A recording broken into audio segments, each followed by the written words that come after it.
Erev Tov L'Kulam. It is really a great privilege for me to be speaking on an honest reporting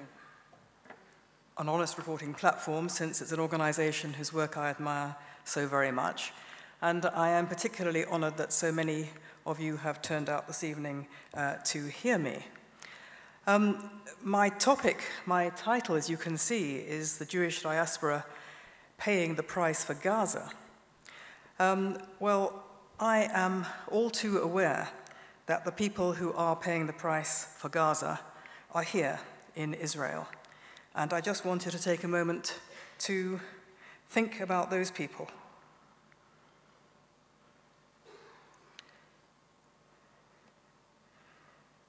I'm sure all of us here watch these pictures with difficulty.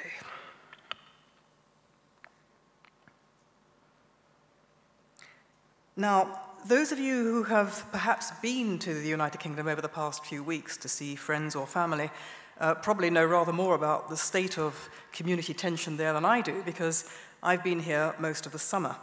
And despite all the rockets and the tension and the grief, and despite this ceasefire, which is actually a hudna, which can be broken at any time, it's entirely provisional on the Hamas side, and we don't know how long it's going to last.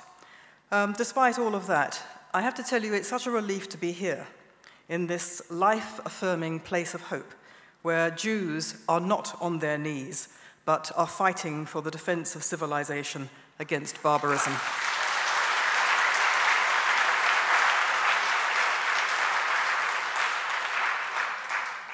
But before I came here for some respite from London in order to leap into my broom cupboard when the air raid siren goes off, I had the dubious pleasure of appearing on the radio, BBC Radio 4 show that I'm a regular panelist on, called The Moral Maze. And that particular show dealt with the Gaza conflict, and I think it was about a week, 10 days into the conflict. And on that show, we had on a professor of philosophy called Ted Honderich, who told me that he supported the Hamas, and his support for Hamas corresponded to what he called his principle of humanity. When I tried to read into the microphone several choice quotes from the Hamas Charter to illustrate quite what he was supporting, he told me he had no time for this right-wing rubbish. And one of my fellow panelists, an Anglican priest and a Guardian editorial writer, Giles Fraser, said with great emotion that he justified Hamas trying to kill Israeli civilians as resistance because Hamas had no alternative. Thus, the more elevated level of discourse in Britain about the Gaza conflict. Now, over the past few weeks, this anti-Israel attitude has morphed into overt anti-Judaism, which has seemed to roll across Britain and Europe and even parts of the United States like a kind of tsunami of bigotry and hatred. In Britain, the Tricycle Theatre effectively forced out the Jewish Film Festival from its usual venue by making a demand, which was rescinded after huge national protests, that the Jewish Film Festival should stop receiving a small donation from the Israel embassy. Dozens of Sainsbury's stores and at least one Tesco were attacked by mainly Muslim, Gaza demonstrators who trashed their kosher food counters. They made the connection between Gaza and kosher food. Logical, isn't it? One Sainsbury's store in Holborn, in central London, was widely pilloried for clearing its kosher cabinet in anticipation of such an attack. And you can see what happened there when its staff rather ill-advisedly cleared its counter. In addition, we've seen free Gaza demonstrations which have spawned dozens of Hitler would be proud, Israel genocide, and other anti-Jewish and Holocaust-denying slogans. As we can see from these pictures, there are quite a lot of these demonstrations, and the bottom one says, "This is truly huge. Londoners show they're not happy about what's going on in Gaza." Meanwhile, attacks on British Jews, both verbal and physical, have gone up by something like 500%, I believe.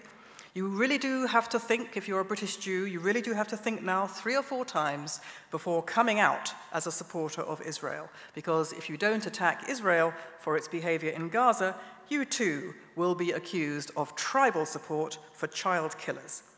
And of course, across the Channel, it's worse. In France, there have been anti-Jewish riots. Jewish-owned shops were torched in these riots. There were attacks on synagogues by demonstrators reportedly bent on murder. In Australia, 8 men got on a bus at Bondi carrying young Jewish children, and screamed, "Heil Hitler, kill the Jews, Palestine must kill you Jews, and we're going to cut your throats and slice your throats open." In Spain, 100 celebrities signed a letter accusing Israel of genocide. The chief rabbi of the Netherlands was attacked twice in 1 week, and just a couple of evenings ago, I read that a Jewish man and his wife were assaulted on New York's Upper East Side by men who then fled in cars flying the Palestinian flag. Well, in the diaspora, Jews are very frightened and very bewildered, as well they might be. We find in Britain that even our friends come out with Hamas propaganda, which they parrot from the TV news, about how Israel is willfully killing so many Palestinian children. It does seem to diaspora Jews, so many diaspora Jews, like the oldest nightmare has come back to haunt them. So what can we all do about it? Is it pointless to think we can do anything because what we're up against is anti-Semitism, and anti-Semitism is an irrational prejudice, and you can't deal with irrationality? Should Israel even be concerned about all this anti-Israel and anti-Jewish hatred convulsing the diaspora? Aren't Britain and Europe on their way out anyway? Well, I think we've got to first of all understand quite what we're dealing with, and it's a problem with, I think, 3 elements which are connected, but they are distinct. There is the Muslim problem, whose community, the Muslim community in Britain and Europe, is massively overrepresented in these violent attacks, particularly on the streets. Then the non-Muslim, indigenous British and Europeans are themselves a problem. And then the Israel and diaspora Jewish response is also itself a problem. So let's look at these things in turn. Let's look first of all at Muslim attitudes. Well, what's on display is what we know, that among Muslims there is a widespread hatred of Israel. There is a widespread prejudice towards and fear of Jews. Also, in the demonstrations on the streets, I believe that they are sending a wider message than one to Israel and the Jews. They're sending a message to Britain, to France, to European countries, that they are claiming the streets, they're claiming power over London, Paris, and these other cities.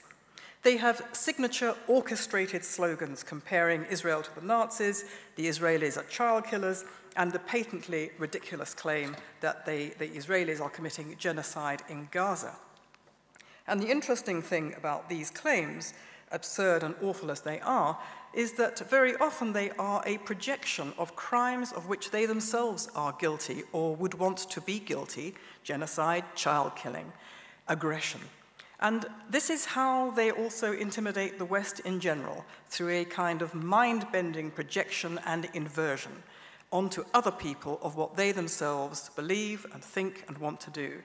It's a kind of all a kind of variation on the underlying message, which goes roughly like this: if you tell us again that we're violent, we'll kill you. Now, this traditional hysteria among Muslims has been ramped up, not surprisingly ramped up, by these dreadful TV images broadcast night after night of dead Gaza children, and their perception, correct perception, that the non-Muslim population is very largely on their side and against Israel on this matter. So here's the next problem, the problem of the attitudes of the non-Muslim folk in Britain and Europe. Why is the Muslim story, the Muslim account of Israel being the aggressor rather than defending its people from murderous attack, why are the non-Muslims so receptive to that message? Well, part of the reason is traditional anti-Semitism, which goes across left and right, and is there, it's always there, and it's certainly on display now. But one has to ask why the so-called anti-racist, socially liberal, pro-gay rights left wing hate Israel, as they do, since Israel is the sole home in the Middle East of democracy, freedom, gay rights, rights for women, and all the rest of it. And I think this has several explanations. One is that on the left, there is this great desire to take up the cause of people fighting oppression. But only the West can be oppressive. Minorities cannot do wrong, and so the third world cannot be oppressive or aggressive. So the fact that most Muslims are murdered by other Muslims doesn't count at all. To the left, that is irrelevant. What matters is whether parties from the West are oppressing people who are not from the West. And after South Africa got rid of apartheid and Northern Ireland had the peace process and Catholics and Protestants are now in a power-sharing executive, there aren't many other Western oppressors left. So Israel has found itself lumbered with that role. And then one has to bear in mind the very important fact that in the 1960s, the newly formed Palestine Liberation Organization set out very deliberately to recast in the Western mind what was and is the Arab war against Israel, instead as a Palestinian struggle for liberation. And so there was a kind of romantic association between the men in keffiyeh and army fatigues. They were romanticized by an association with Ho Chi Minh, with Che Guevara, and here is the Palestinian face of the Palestinian resistance, Yasser Arafat, similarly immortalized on a T-shirt. So for people on the left in Britain and Europe, being hostile to Israel, hostility to Israel is the defining progressive cause. Then you also have to factor in the mindset that has taken over really both left and right, particularly in Britain, a mindset of moral relativism. There is no truth, there is no absolute right or wrong, everything is a matter of opinion.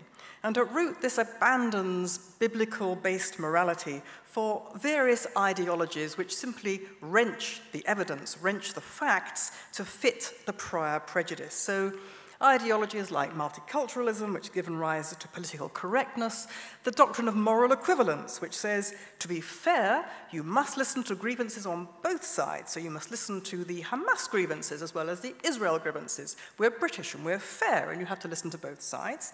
And if Israel doesn't have the same number of deaths as the Palestinians are having in Gaza, well, that's not fair, and therefore their response must be disproportionate. Now, to all of this kind of attitude, there is absolutely no chance of getting through at all, because it is basically irrational, and anti-Jew hatred is itself impervious to reason. And what I would call left-wing narcissism, which is the belief that, which is the fact that for left-wingers, what matters is not the position of Palestinians or people who are in dire straits, in poverty. What matters most of all is how they think of themselves as being nice people, good people, to themselves and to others. So left-wing narcissism means that since their entire moral personality is based on demonizing everyone who is not signed up to their false view of the world, they simply cannot tolerate any counter-argument which might fracture that moral personality. And the worst thing they can imagine of all, and I can tell you this because I've heard it said, the worst thing they can imagine, the worst fate for themselves they can possibly think of, is to end up like me. But that's just the intelligentsia. I don't know if you can see the wording on this picture. The young girl on the right is saying, I'm a liberal, and he doesn't really mean that. And the man in the keffiyeh is saying, Islam demands death for homosexuals, no free speech, women stay home and submit to their husbands, death to all infidels. And the bottom says, liberals, they really are that stupid. Now, that's just the intelligentsia. The fact is, there are plenty of perfectly decent, rational people in Britain, and I'm sure in Europe, who aren't bad people at all. They aren't ideologues. They have their feet fairly firmly on the ground, but they really haven't got a clue what the true situation is here because the media doesn't tell them. So we have, on the one hand, we have the war, and then we have the media intifada.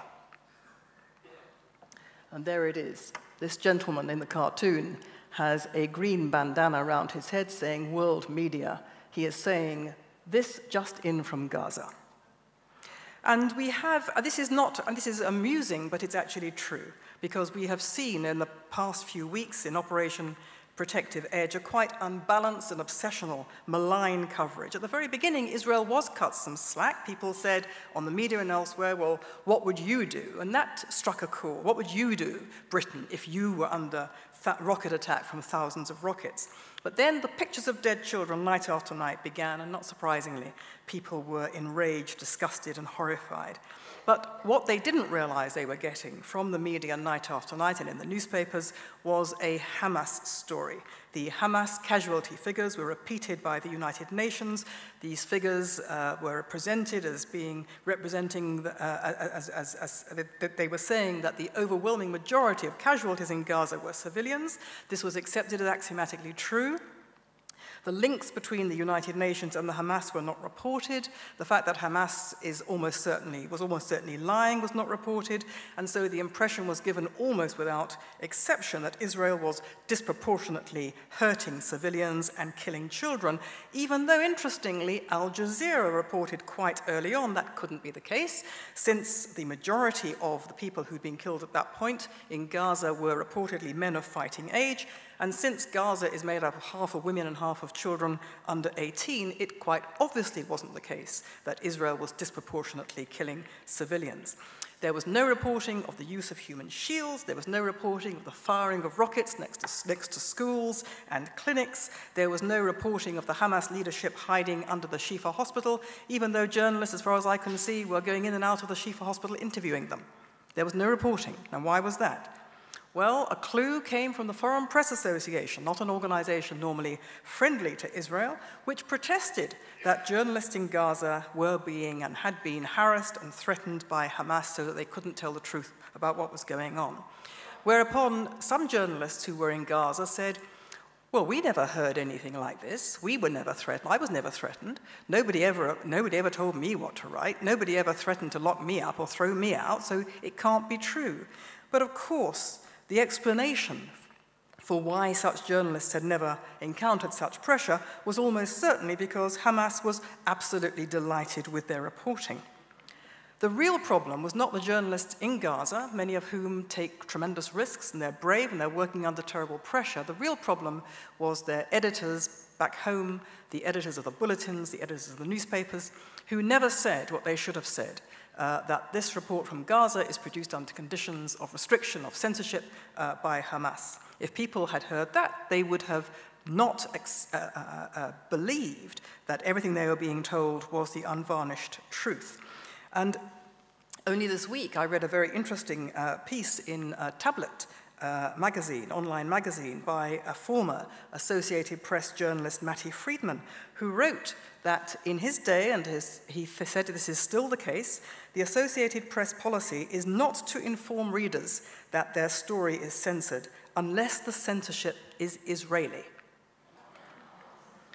Now, I would suggest that all this meant that the media became accessories, in effect. They became accessories to the Hamas war machine, and they can justly be accused of incitement to hatred and violence, because that's the effect they produced on the population. But the media are themselves merely a reflection of the wider culture, in which Israel has been framed for years as the regional, indeed the global, bogeyman. In Britain, there have been repeated attempts by trade unions and universities and others to institute boycotts of Israel. Shops selling Israeli products are regularly demonstrated against, intimidated, and attacked. 3 years ago, the London shop Ahava shop in London's Covent Garden, selling cosmetic products which were somehow associated with the West Bank. Some of it was made there. That shop was shut down after repeated anti-Israel protests on the grounds that their products came from the occupied territories. 2 years ago, the Habima Theatre production of The Merchant of Venice went ahead at London's Globe Theatre in a very ugly atmosphere in which the audience was forced to run a gauntlet of protesters after leading British actors and others called upon the theatre to withdraw its invitation to Habima so as not to be, quote, complicit with human rights violations and the illegal colonization of occupied land. And last Christmas, St. James's Church, Piccadilly, in the very centre of London, manufactured, as you can see, a construction of, I think it was a wall, I think it was 8 foot high and 30 meters long, a replica of what they said was the wall around Bethlehem, the wall that encircled Palestinians in Bethlehem and made Arab lives a misery. Now, there was no mention of the fact that Bethlehem is not encircled by a wall. There was no mention of the fact that where it is a wall, it is only a wall at that part of Bethlehem because of the difficulty or the danger of that particular geographical part of the boundary of Bethlehem, the danger that if there wasn't a wall there, Israelis would otherwise be murdered. No mention of the thousands of lives saved by the security barrier. No mention that Bethlehem's Christians were have been driven out by the town's Palestinian administration. No mention that Israel is the only country in the Middle East where Christians are thriving and increasing. That wall stood up for about 10 days, a week, 10 days, during which there were events every day demonizing Israel as the oppressor of Palestinian Christians. So that's kind of a snapshot of some of the surrounding culture, but then you get to the fact that Israel has a problem with its ostensible allies, the British and American governments. And this is a very complicated thing indeed, because in both the United Kingdom and the United States, military intelligence, people and people in intelligence work very, very closely with Israel. Israel is regarded by people in intelligence and the military in both countries as having absolutely essential skills and experience which are useful to Britain and America in their own fight against Islamic extremism and terrorism. The United States and Britain both think that it's not just Israel's intelligence, but also it's not just its skills, it's not just its experience, but also a certain amount of hardware that Israel is manufacturing, which is eagerly snapped up in order to help defend Britain and America. And yet, the governments of Britain and America, while they are professing affection and support for Israel, simultaneously kick it in the head. And so we saw only recently President Obama threatened an arms showdown. The United Kingdom threatened an arms embargo against Israel if hostilities significantly escalated, which amounted to a threat that it would be punished for its own self-defense if Hamas really upped the rocket count. Britain has been a key mover in the European Union boycott of individuals and institutions over the Green Line, and both the United States and the United Kingdom are keen and enthusiastic promoters of a deal with Iran, a deal which tacitly accepts that Iran will continue to enrich uranium and therefore proceed to build its bomb. In Britain also, there have been a significant number of politicians, mainstream politicians, even though many of them are Liberal Democrats, and you might think they're not really mainstream, but anyway, I'm told that Liberal Democrats are mainstream. They are, in fact, part of the government. A series of mainstream politicians who've compared Israel to the Nazis, called Israel an apartheid state, or claimed that America is in the grip of an all-powerful and sinister Israel lobby. Some months ago, the former Labour Foreign Secretary Jack Straw reportedly said during a debate in the British Parliament that unlimited funds were available to Jewish organizations and AIPAC in the United States to control and divert American policy in the Middle East. And only in the last couple of days, another Labour Member of Parliament, Yasmin Qureshi, has compared joining the Islamic State militia to joining the IDF. Now, much more important than this is what I would call the sustained malice of President Obama towards Israel. He claims to have Israel's back, but I think it's more like a knife in the back. The Obama administration has fairly consistently been leaking and briefing against Israel, bullying and threatening it into making concessions to Mahmoud Abbas, while overlooking Abbas's own intransigence, incitement, and statements that the Palestinians will never, ever accept Israel as a Jewish state. President Obama is cozying up to Iran, Qatar, and Turkey, who fund, arm, and train the enemies not just of Israel, but the West. Now, there is absolutely no question that the animus against Israel has gone into a different gear with openly anti-Jewish attacks. But the response by both the diaspora and the outraged non-Jews to this open anti-Semitism, I would suggest, is also deeply problematic. Why were they so surprised when people were on the street saying Hitler was right? Why were they so surprised that people were making the connection between Israel and Judaism? And they were surprised because both non-Jews and Jews, in their own mind and for different reasons, have made a separation between Jewishness and Israel. Non-Jews have claimed consistently that in hating Israel, of course, that doesn't mean that they hate Jews. They love Jews. Jews are among their best friends. And you don't have to be an anti-Semite to hate Israel. After all, plenty of Jews don't like Israel too, they say. And British Jews have I think for the most part, concurred by keeping quiet about Israel, keeping their heads down, as you can see, or even agreeing that there would indeed be peace on earth if only Bibi Netanyahu were basically to lose power. The attacks on Israel per se didn't particularly concern them. Why should these attacks concern British Jews as long as they kept their heads down, safely ensconced in their trenches? And there was virtually no protest when the Ahava shop was forced to shut. There was no protest when the Edinburgh Festival barred recently participation by Israeli fringe theatre troupes. Even the boycotts of Israeli academics or trade unionists or products sourced from the disputed territories, if they are condemned at all, they are criticized, generally speaking, on safe grounds, such as the absurdity of denying free speech to people who criticize Israel, or the absurdity, and worse, of denying employment to Palestinian workers who were working for Ahava. But when kosher food or the Jewish Film Festival is targeted, everyone becomes hysterical. First they came for the pickled cucumbers, you might say. Next, they'll come for me. That seems to be the general line.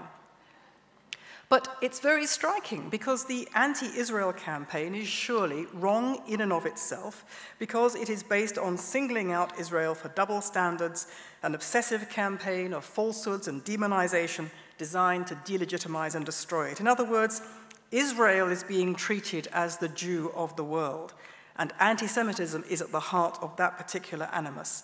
It lies also at the very core of Arab rage against Israel. It's why Europeans find themselves marching with Hamas supporters.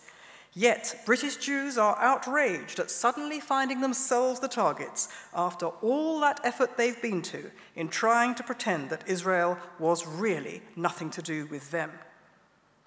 Well, should this actually matter to Israel? I have to say there's a certain amount of schadenfreude here, a kind of grim satisfaction that sooner or later British Jews will be forced to leave, people are telling me all the time. So, is that the case? Do the Jews of Britain and elsewhere really need just to lie in the bed they've chosen to make for themselves? Are Britain and Europe over anyway? Are they going to be submerged by Islamization? Have they lost the plot in terms of their economy? They've lost the will to live as nation states? Well, this is an unanswerable question. It is possible that it is over and that Europe will, in a few decades, cease to be recognizable as the Europe we know. But it's also possible that Europe will fight back. And there are some signs that it is beginning to think about doing so. If it does fight back, I suspect that again, Jews will probably find themselves, unfortunately, caught in the middle. But if Britain and Europe carry on as they have been, it is hard to see how they can survive as Western countries we now recognize. It's true that there is now an opportunity because the Islamic State militia has spooked Britain in a way that it wasn't spooked before. The horrific beheading of James Foley on video has really got to people in Britain. And this is a little surprising because it was only perhaps a year ago that an off-duty soldier, Lee Rigby, was hacked to death and almost beheaded in broad daylight on the streets of South London. And people were horrified by that, and he was hacked to death by, I think it was 2 Muslim converts, and people sucked their teeth and said, and then they kind of forgot about it. But the murder of James Foley has got to people, and consequently, the Prime Minister, Mr. Cameron, is under some pressure to do something, to rescind the passports of the hundreds of British Muslim boys who our intelligence service tells us have gone to join up with the IS in Iraq and Syria. And indeed, Boris Johnson, who last year told me and the nation that there was no need to worry about Iran because Iran posed no threat to anyone in the world, Boris Johnson was so moved by the murder of James Foley that he has now said that the presumption of innocence should be reversed. Anyone at all who goes to Iraq or Syria should be presumed to be guilty of being a jihadi and have to prove their innocence. So there is a certain amount of ferment going on in Britain over all of this. But nevertheless, there is still a refusal, I would suggest, by British politicians to accept the true nature of the Islamic Jihad, the true nature of the threat to the West, because they deny that they deny it as a religious war, and they deny that it's got anything to do with Islam. After the horrific beheading of James Foley, possibly at the hands of a British IS recruit, the United Kingdom Foreign Secretary Philip Hammond, and this is he, said that the Islamic State's regime of torture, arbitrary punishment and murder went against the most basic beliefs of Islam. Yvette Cooper, Labour's Home Affairs spokesman, said the IS embodied, quote, perverted ideology that bears no relation to Islam. She's also in the picture wearing a suit. President Obama said the IS speaks for no religion. Their victims, he said, are overwhelmingly Muslim, and no faith teaches people to massacre innocents. He's right at the back. I would suggest, ladies and gentlemen, that if Obama, Hammond, and Cooper had been around at the time of the Spanish Inquisition, they would undoubtedly similarly have claimed at the time that the Pope wasn't really a Catholic. So I would say that diaspora Jews are not paying the price for Gaza.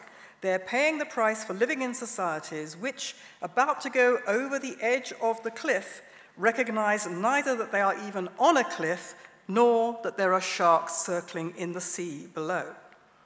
Now, all this should matter to Israel. This public animosity and refusal to accept reality, this kind of derangement of mind in Britain and Europe, may or may not result in economic or other boycotts of Israel. But nevertheless, it has the capacity, as we have already seen, to put political pressure on politicians to withdraw support for Israel. Now, what should Israel's response be? Well, first let me say that I think that some of the officials working for the Israeli government are absolutely splendid and magnificent and do a tremendous job in really, really difficult circumstances. When the demagogic Bradford MP, George Galloway, declared Bradford was an Israel-free zone, the Israel ambassador to the United Kingdom, Daniel Taub, went to that city and unfurled an Israeli flag right next to the Welcome to Bradford sign. And what a magnificent sight that is. But however good such officials may be, they are limited, I would suggest, by Israel's failure to grasp that information is a strategy of war on the battleground of the mind, and a strategy that has been used to enormous effect against Israel, and against which it doesn't even seem to know that it is fighting.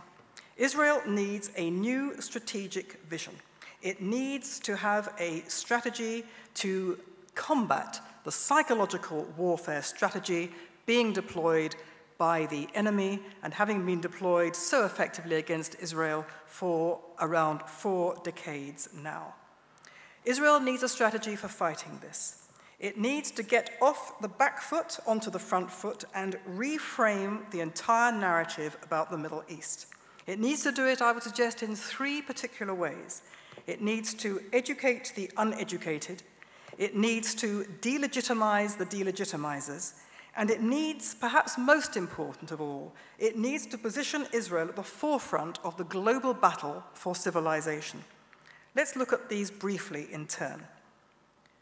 Educating the public. This should include educating the public in the history of Jews and of Israel. I think it's one of the great sadnesses of recent years, the great mistakes that was made, that people were understandably very concerned that children should be taught about the Holocaust. What they didn't realize is that if you tell people about the Nazis and you tell people about the terrible depths of depravity and brutality and inhumanity to which people can sink, I'm afraid the conclusion that can be drawn is that that can actually happen to anyone. And it has been drawn, and Israel is now being accused of that very thing. And the problem is that we have not taught our children what Israel's history is, what Jewish history is. And so the public, even the well-meaning public, really hasn't got a clue that it is Israel, that it is the Jewish people who have the rights here. We should be telling the world, Israel should be telling the world, that it is Israel which has justice and truth on its side. It should be telling the world the history of the last century and before that, so that people come to understand that the Jews are the only people who have an entitlement to this land based on the fact that it was the national kingdom of the Jews for hundreds of years, centuries before Islam was invented and the Arabs invaded. It should make people aware that as long ago as the 1920s, the international community acknowledged that fact and decided, therefore, that the Jews alone had the right to be settled in that land from the river to the sea. They should be told that Palestinian identity is an artificial construct invented solely in order to exterminate the legitimate claim of the Jews, the historic, legal, legitimate claim of the Jews to the land of Israel.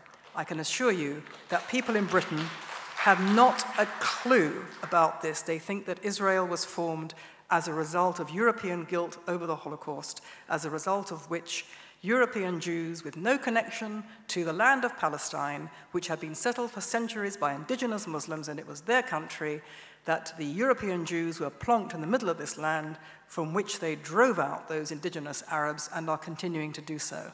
And that's what even well-meaning people think in Britain. Such is the state of ignorance.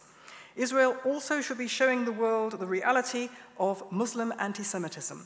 You've only got to go to the Palestinian Media Watch website to see how the so-called moderate Palestinian Authority presents Jews as inherently treacherous, corrupt, deceitful, and unfaithful, said to be planning and executing heinous crimes, including burning Palestinians in ovens, murder, using their prisoners for Nazi-like experiments, and more, and including medieval blood libels. And that's the moderates. Israel should also be reclaiming the word Zionist for the moral high ground where it belongs.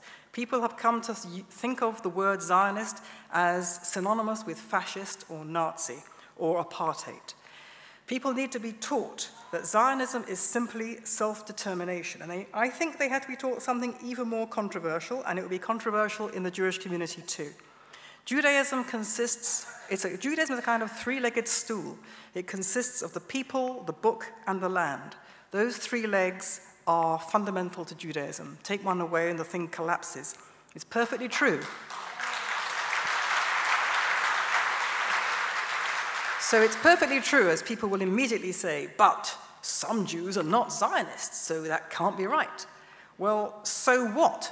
Some Jews don't keep Shabbat. That doesn't mean that Shabbat is not intrinsic to Judaism. And it's the same with Israel. To be hostile to Israel or Zionism is to be hostile to Judaism, and that's what has to be rammed down people's throats.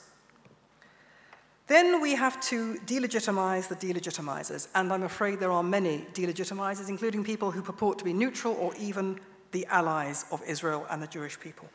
The first and most important delegitimizer who has to be delegitimized is the United Nations. This has to be called to account. Israel shouldn't be sitting wave-facedly twisting its hands, worrying about the UN's ridiculous commission of inquiry into whether Israel alone has committed war crimes in Gaza. Israel should already have seized the initiative. It should already have made the claim, made the complaint, made the accusation that the UN cannot possibly have any legitimacy because the UN Relief and Works Organization, UNRWA, is hand in glove with Hamas, and that this is an absolute negation of the UN's founding values. Israel should be helping launch an independent commission of international lawyers and jurists to investigate the complicity of UNRWA with Hamas, and it should be asking why the world invests the UN with any authority at all when the UN's Human Rights Council is a mechanism for empowering dictatorships and rogue states which are in the business of extinguishing freedom and human rights. Why isn't Israel doing this already? Israel should be calling its allies, the British and other governments, to account for their silence, their astonishing silence over the years in the face of the sustained demonization of Israel, the sustained falsehoods, the sustained distortions, and the consequent incitement against Israel and Jews. It's happening all the time. It's astounding to me that successive British prime ministers have not said to the people of Britain, you're being told lies, this is not true. But they've never said that, and if they said that, the situation would change virtually overnight. Israel should be telling the united government, furthermore, that it is complicit in this incitement by itself making false claims that its settlements are illegal, and even, I've heard the Foreign Office say, it is still in occupation in Gaza. I once phoned the Foreign Office and asked them why they said this, and they said, well, everyone knows that to be true. Israel should explain why its control over the disputed territories is entirely legal, which, as far as I can see, is so at least twice, if not 3 times over. Israel should be accusing the United Kingdom government for incentivizing Hamas and punishing Israel for defending its citizens by having threatened its arms embargo on Israel if significant hostilities resume. It should be asking why Britain and America have uniquely incentivized aggressors in the Middle East by rewarding, ignoring, or sanitizing Arab aggression against Israel. From 1936 to this day, when the British first came up with a 2-state solution, when it wanted to divide the land in order to pacify the Arabs by giving the Arabs part of what the international community has said was the entitlement of the Jews, from that time to this, they have been offering bits of what the Jews are entitled to in the land in response to exterminatory terrorist atrocities. Well, it doesn't take a rocket scientist to understand that if you reward terror, you get more terror. That's been going on for decades. Why doesn't Israel ever say this? Why doesn't Israel ever ask Britain, America, Europe, its so-called allies, why its so-called allies, why the so-called civilized West, is treating the Middle East conflict in a way that it doesn't treat any other conflict, in which it looks at people who have been engaged in a campaign of extermination for decades, and it puts pressure on their potential victims to make compromises. Why is it being treated in this, why is it being singled out in this way? The question should be asked. If the question was asked, people would start to think about that question and would come up with some very interesting answers. It should also be asking why the West is forcing Israel to negotiate with those who are currently teaching their children to hate and to murder Jews. It should be asking why the United Kingdom and the EU are active accessories to this incitement by funding the Palestinian Authority, which is behind it. It should be asking why all these people are silent over the anti-Semitism rampant in the West, in the Muslim world, which is pushing the aggressive war against Israel and the West. And it should be asking Western progressives, calling them to account for why they are backing what is basically racist ethnic cleansing in a future state of Palestine which would have no Jews in it. When you ask a Western leftist why he or she is backing this racism, I can tell you the reaction is quite seismic. They are astounded. No one's ever made them think of this before because no one has ever brought these facts to their attention. So the final and most important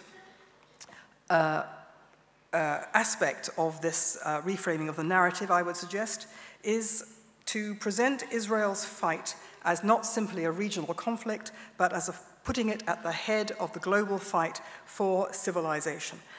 People have got to be made to understand that Israel's fight is the fight being waged by Britain and the West for Western civilization, for freedom against religious fascism, that we're all in this together. Israel should be explaining something which the British government doesn't seem to understand, nor does the American the Obama administration. The Israelis should be explaining to the public at large, to the world at large, how Hamas, Hezbollah, the Islamic State, the Muslim Brotherhood, how these people are not just free-floating radicals who kind of emerge from time to time out of a primeval swamp. They are backed by states such as Qatar, Turkey, and Iran, which happen to be supported at the moment by the United States. All these states, Qatar, Turkey, Iran, they're not just a threat to Israel. They're responsible for attacks on numerous Western interests. Israel should be explaining to people who have just about got their heads around the fact that Islam is divided into Sunni and Shia, and they both hate each other, and consequently, because they both hate each other, they can't ever be in alliance with each other. Israel should be explaining that's actually not true. That's not how the Middle East works. It's not how the Arab and Muslim world works, and that both Sunni and Shia, represented by Iran and by Saudi Arabia and by Iran, are united in a war on the free world. And they should explain, Israel should explain how a victory for Hamas in Gaza is a victory, would be a victory for those Western enemies, and how a defeat for Hamas in Gaza would make the West stronger. It should also share with the British and European public the advice it is giving the United Kingdom about dealing with Islamic holy warriors, because it should be giving people the correct impression that Israel and Britain and America are fighting the same kind of enemy and Britain and America are reliant upon Israel's skill and expertise and experience in helping Britain and America deal with this. People in Britain have not a clue that this is going on.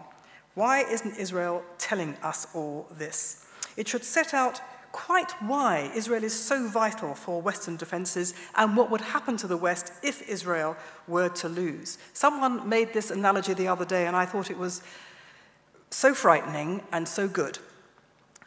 They said,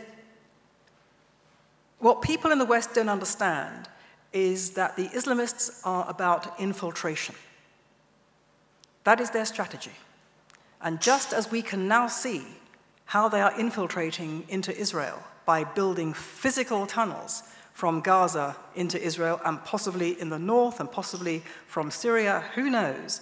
But they're building tunnels and up they pop. They are suddenly, to our horror, amongst us. That's what they're doing in the West, not through physical tunnels, but through cultural infiltration. Suddenly, they're amongst us, and suddenly we can't resist them. And it's the same strategy. And that has to be brought home to people in Britain and Europe, that we are all in this together. And finally, I would say in this discussion about how to reframe the narrative of the Middle East, one has to ask, I've made a few suggestions about what I think Israel might do. Is Israel likely to do any of this? Am I being realistic in thinking that possibly someone might be listening and thinking, you know what, she's got a point? I'm afraid I think there's no prospect of that whatsoever.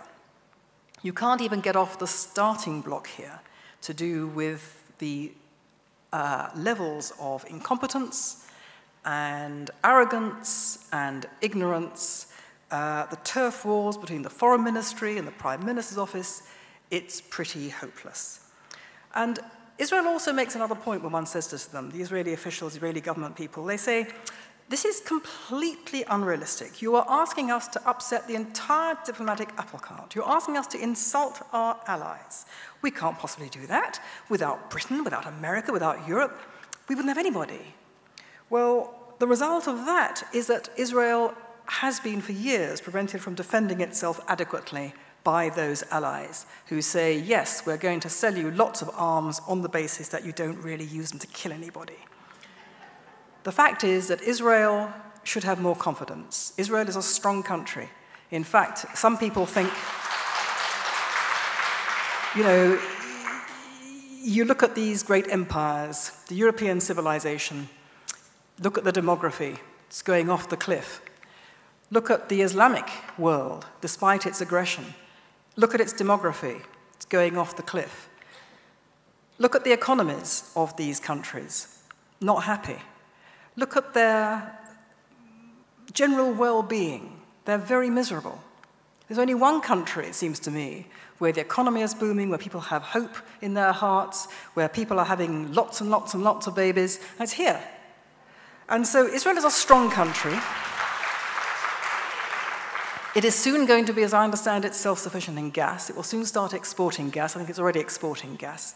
It has expertise which Britain and America and Europe are queuing up to get in relation to the war, in relation to militant Islamism. Britain and the Americans and the Europeans need Israel, and that gives Israel leverage, and it should use it. It should use it in the bully pulpit of public opinion at the very least. So, to come to my conclusion, I would say that diaspora Jews are not paying the price for Gaza. Israel has paid the price for Gaza, and although we all hope that this ceasefire augurs peace, I'm afraid it may be peace in our time, and I'm afraid that we may find the conflict continues. Israel is paying the price for Gaza. The diaspora Jews are paying the price for something else. Diaspora Jews are paying the price for European and Western anti-Semitism. They're paying the price for Israel's strategic failure on the battleground of the mind. They're paying the price for their own silence and their own futile attempt to separate themselves from Israel. They are paying the price above all, and I'm thinking particularly of Britain, for living in a fool's paradise. We are undoubtedly dealing with something overwhelming and mad. There's no question about that. It's a kind of global derangement. I've described it elsewhere as a metaphysical psychosis. Israel is being used as a lightning rod in Britain and Europe for a number of things. A rage at the Jews for commandeering the status of victimhood and making other people feel there's no space for any other suffering because the Jews will always somehow trump it. Rage at the Jews for claiming this unique victim status which makes it impossible to voice the dislike of Jews, which is the normal order of things. The displaced guilt in Britain and Europe at the Shoah, in which all of European society was more or less complicit. In Israel, we say, never again will Jews go meekly to the slaughter. In Britain and Europe, they say never again. Never again will Jews be allowed to be victims, to pretend to be victims. If they can be represented as Nazis, if they are themselves guilty of genocide, if that accusation can be made to stick, then their own victimization, the victimization of the Jews at the hands of real Nazis conducting a real genocide, can be erased, and the guilt of Europe can be erased with it. So also, I believe the hatred of Israel, strong, booming, proud Israel, is also a projection of particularly British and European rage at what Europe and the West perceives it has become, purposeless, identityless, and mired in national self-disgust. So why should we fight the animus against Israel? It might do some good. I think it would actually do a lot of good. But even if its effects are minimal, even if the forces of unreason are too overwhelming, we fight for truth and decency and justice because we are Jews, because we have a duty to do so, a duty to fight lies and injustice and abuses of power, a duty to record the evidence of whatever is happening, a duty to make a stand for what is right. In the end, we fight this because we must. Thank you again for having me.